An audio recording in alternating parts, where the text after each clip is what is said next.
Hey everybody, it's Donnie with Stitch and 3D Print Studio.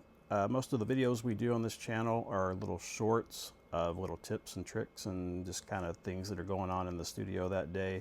But I wanted to do a few more videos here and there of a longer format, and this one's going to be showing you our setup, our print room. We call it our studio, because I know a lot of people struggle with how to fit their printers into smaller spaces and just kind of want to know what other people are doing to get theirs into the best and efficient use of space that they can do. So anyway, this is actually our master bedroom. And as you come in the doorway here, you will see this big industrial rack from Sam's Club. This is where we hold 7 out of the 8 printers. Our H2S is down here on the bottom.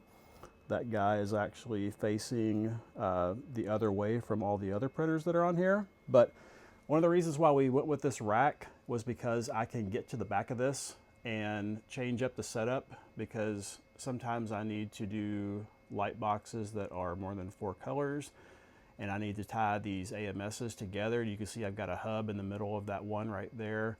That's a P1S. Those are 3 P1Ss right there in a row. And then down here, I've got 2 more P1Ss, and one of those has a hub.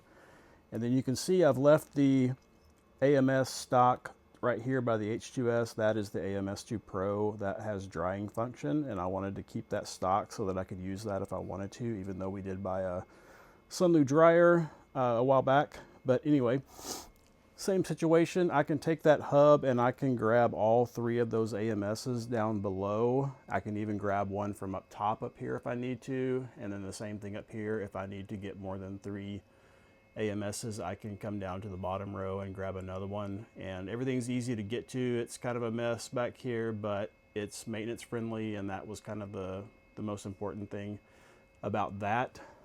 On the end right here on the top row, you can see this guy right here is a Elegoo Centauri Carbon. We bought that back in the fall when we were really busy. I needed something that could do just simple single color prints like the backs of light boxes, and also some of my Etsy products that are single color. And that guy's been a workhorse. It's kind of a hard printer to pass up for the price. It was, I think, $279 on an early Black Friday deal, so couldn't really pass that up. So we grabbed him. He's been a workhorse and helped us out.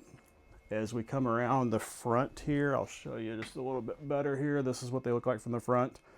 We've got a step right there that I use to get up to the ones up on top, because those AMSs up there can be a little bit more tricky to get to, and you have to be careful with the ceiling fan going right here. That's another reason why we don't have a P1S on the end right there where that Elegoo is. Coming over here, we have a TV and sound bar right there. This is supposed to be my shipping table, although it does not stay cleared off very well sometimes.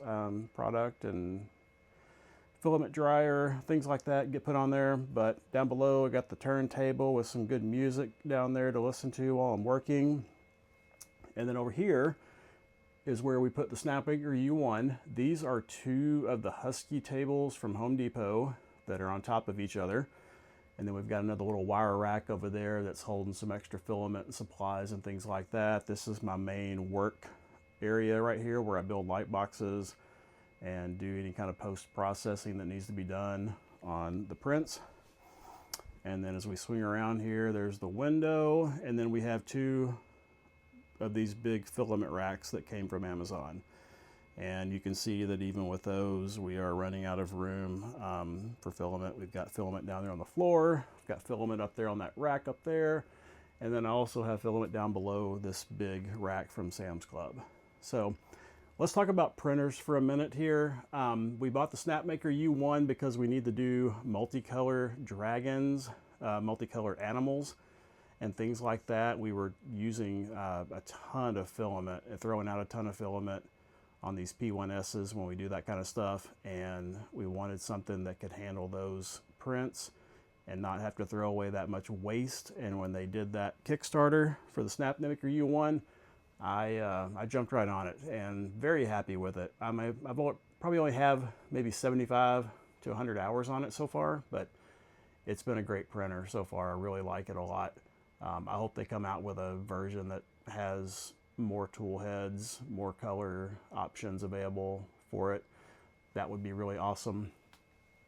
But anyway, we have the 5 P1Ss. These are like our main printers for doing light boxes, other single color prints, functional prints that we do, our Etsy stuff. So those do a lot of that work. Talked about the Centauri Carbon already. Didn't talk about the H2S very much. That big guy over there, we got it because we need to handle some bigger projects. One of our Etsy products is closer to 13 to 14 inch range, and so we needed him to do that. And we also got him because I wanted to be able to play around with a little bit of cosplay stuff, like helmets, and helmets can get tight on a P1S. You can run out of room for those if you've got a very big head you're trying to accommodate. So we picked up that H2S to handle some of those bigger prints. And so that's our printers, that's our setup. It's 8 printers, and I think that's probably going to be it for now. I could probably get another 1 or 2 in here if I needed to, but I think this is probably all my brain can handle right now.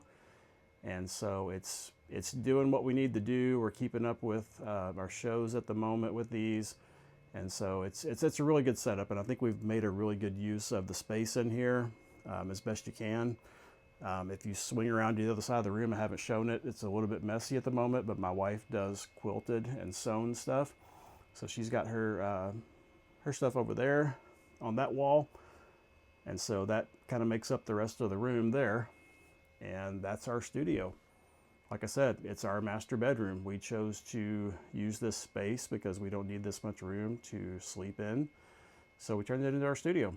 So hope this helps other people if you're looking for ideas how to make the best use of your space. We have rearranged this room multiple times until we finally got it to this point, and that wasn't fun, but I think we've got it where it works really well for us now. So anyway, we'll catch you guys on the next one.